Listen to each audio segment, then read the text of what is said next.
Enimalt on meditsiinile keskendunud täppismehaanika ettevõte.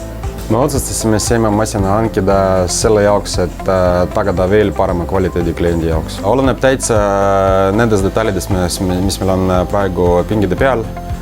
Hetkel kasutame CMM-i 7 korda päevas vähemalt ja teine punkt on see, et nüüd me võime võtta järjest rohkem ja rohkem keerulisemaid detaile, kui me oleme kindel, et me saame ka tagada kvaliteet. Puhas näide, hiljuti siin jõudis üks joonis meie juurde, see detail, mida keegi Soomes, Eestis või Baltimaadel ei saanud ennem teha. Nüüd me edukalt teeme seda detaili ja mõõdame CMM-iga. Me kasutame erinevad tolerantsid, kõige suurem, mis meil on 0,1 mm ja kõige väiksem, mis meil on 20 korda väiksem kui A4 lehe paksus. Ehk siis 5 mikroni. Kui kliendil tekib eriarvamus mõnda detaili kohta, siis tänu CMM-ile me saame näidata, detail vastab joonisele.